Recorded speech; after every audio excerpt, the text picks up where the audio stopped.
വിശുദ്ധ ലൂക്കായുടെ സുവിശേഷം 1-ാം അധ്യായം 11-12 തിരുവചനങ്ങൾ. അപ്പോൾ കർത്താവിൻ്റെ ദൂതൻ ധൂപപീഠത്തിൻ്റെ വലതുവശത്ത് നിൽക്കുന്നതായി അവന് പ്രത്യക്ഷപ്പെട്ടു. അവനെ കണ്ട് സക്കറിയ അസ്വസ്ഥനാവുകയും ഭയപ്പെടുകയും ചെയ്തു. ഈശോയിൽ സ്നേഹം നിറഞ്ഞ സഹോദരങ്ങളെ, അതിവിശുദ്ധ സ്ഥലത്ത് ദൈവത്തിനും മനുഷ്യരുടെയും മധ്യേ നിന്ന് മനുഷ്യരുടെ പാപങ്ങൾക്ക് വേണ്ടി പ്രാർത്ഥിക്കുകയും പരിഹാര കാഴ്ചകൾ സമർപ്പിക്കുകയും ചെയ്യുന്ന സക്കറിയ പുരോഹിതൻ, ഇദ്ദേഹം നീതിമാനായിരുന്നു എന്ന് വിശുദ്ധ ഗ്രന്ഥം സാക്ഷ്യപ്പെടുത്തുന്നു.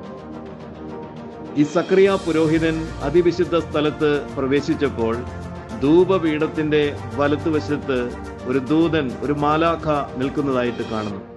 ഇത് കണ്ട് സക്കറിയ അസ്വസ്ഥനാവുകയും ഭയപ്പെടുകയും ചെയ്യുന്നു.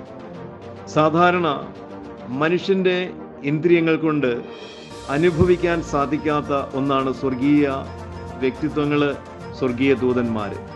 എന്നാൽ ഒരു ദൂതൻ സ്വർഗത്തിൽ എങ്ങനെ ആയിരിക്കുന്നുവോ അങ്ങനെയല്ല ഭൂമിയിൽ മനുഷ്യന് പ്രത്യക്ഷപ്പെടുന്നത്. മനുഷ്യന് കണ്ട് മനസ്സിലാക്കാൻ സാധിക്കും വിധത്തിൽ മാലാഖ മനുഷ്യരുടെ മുന്നിൽ പ്രത്യക്ഷപ്പെടുന്നു. ഇത് സ്വപ്നമോ ദർശനമോ ആയിരുന്നില്ല, യഥാർത്ഥത്തിൽ സക്കറിയ കണ്ടതാണ്.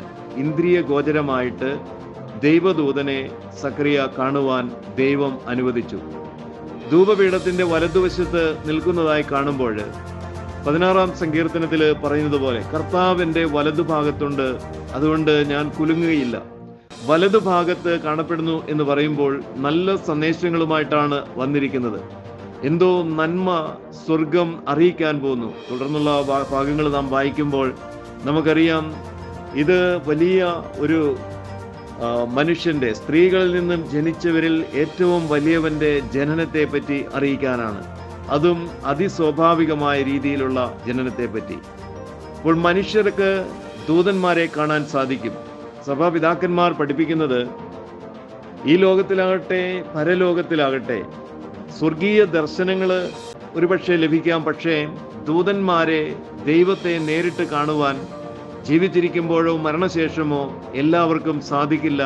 ഹൃദയ ശുദ്ധി ഉള്ളവർക്കാണ്, ശുദ്ധീകരണം പൂർത്തിയായവരാണ് ദൈവത്തെ കാണുന്നത്.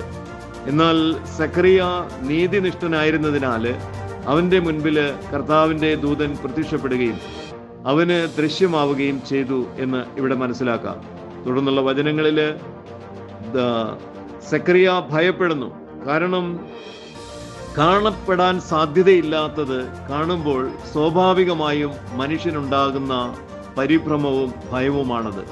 തന്നെയുമല്ല, അതിസ്വാഭാവികമായ ഈ സ്വർഗീയ ദൂതന്റെ പ്രകാശവും അദ്ദേഹത്തിൻ്റെ രൂപവുമെല്ലാം വളരെയധികം ഇദ്ദേഹത്തെ മാനുഷിക തലത്തിൽ നിന്ന് നോക്കുമ്പോൾ ഭയപ്പെടുത്തുന്നത് ആയിരുന്നു.